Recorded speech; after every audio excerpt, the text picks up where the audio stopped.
सभी को मेरा आशीर्वाद। अब अट नहीं रही है पाठ का प्रश्न अभ्यास में आपको लेकर आए हैं। पहला प्रश्न है, छायावाद की एक खास विशेषता है अंतर्मन के भावों का बाहर की दुनिया से सामंजस्य बिठाना। यही छायावाद की परिभाषा होती है, यानी कि अंतर्मन के भावों का बाहर की दुनिया से सामंजस्य बिठाना, यानी उनके मन में और बाहर में कोई अंतर नहीं है, सब एक ही है। यही छायावाद होता है। कविता की किन पंक्तियों को पढ़कर यह धारणा पुष्ट होती है, लिखिए।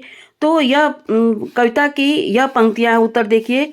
कहीं सांस लेते हो, घर घर भर देते हो, उड़ने को नभ में तुम पर कर देते हो, आंख हटाता हूँ तो हट नहीं रही है।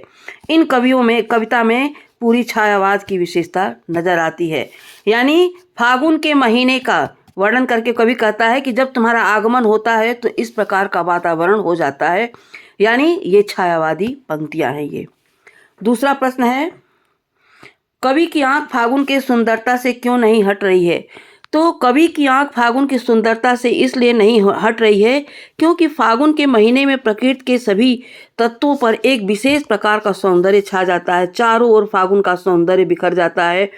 जैसे कि देख लीजिए कि इस समय नए नए पत्तों से पेड़ों की डालियां लद जाती हैं, कहीं मंजरियां हैं, कहीं पे फूल खिले हैं, वातावरण सुगंधित हो गया, मौसम भी बहुत सुहावना हो जाता, न सर्दी न गर्म। इस सब से लोगों के मन पे असर पड़ता है। चारों तरफ फूल ही फूल है।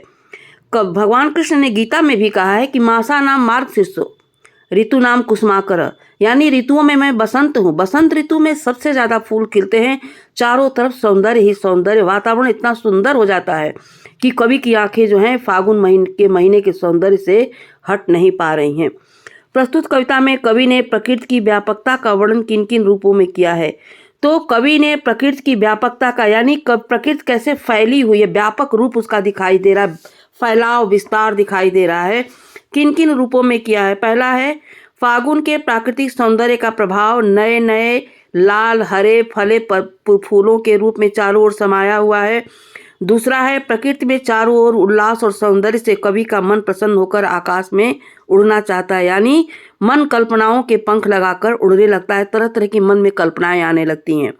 तीसरा है कवि प्रकृति की व्यापकता को देखकर इतना प्रसन्न हो जाता है कि वह चाह कर भी उससे अपनी आंखें हटा नहीं पाता, यानी फागुन के महीने का सौंदर्य इतना अधिक है कि वो चाह करके भी उसकी व्यापकता से अपनी नजरें हटा नहीं पाता है। प्रश्न नंबर 4 है, फागुन में ऐसा क्या होता है जो बाकी ऋतुओं से भिन्न होता है? तो ये बहुत अच्छा क्वेश्चन है, एग्जाम में भी अक्सर पूछता है ये। फागुन में मौसम बहुत सुहावना हो जाता। इस समय न अधिक सर्दी होती न अधिक गर्मी।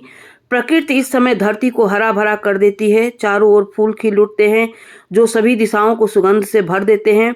वसंत ऋतु अपने पूर्ण यौवन पर होती है। प्रकृति की सुंदरता को देखकर मनुष्य पशु पक्षी आदि सभी का मन प्रसन्न हो जाता है।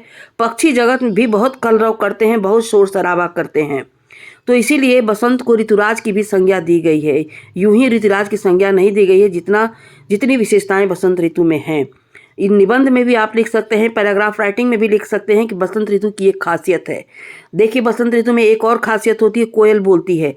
वर्षा ऋतु में मोर बोलता है, बसंत ऋतु में कोयल आती है। अब प्रश्न नंबर 5 है,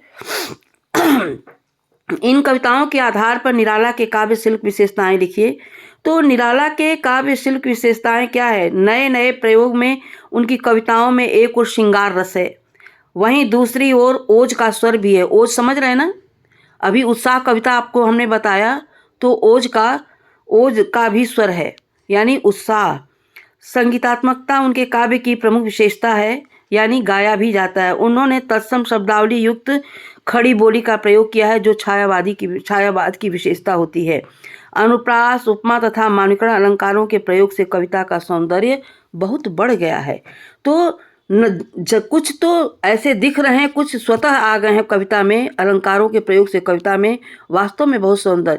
तो उत्साह कविता में आपको क्या बताया था मैंने? ओज गुण होता है, क्योंकि उसमें वीर रस है, उत्साह है। और अट नहीं रही हैं, यहाँ पे बसंत ऋतु के सौंदर्य का वर्णन किया है, यानी श्रृंगार रस है, मन जो है कल्पनाओं के पंख, तो यहाँ पर माधुर्य गुण होगा। तो इसको आप लोग ध्यान देकर सुनेंगे तो आपको समझ में आ जाएगा। प्रश्न नंबर 6 है, होली के आसपास प्रकृति में जो परिवर्तन दिखाई देते हैं उन्हें लिखिए।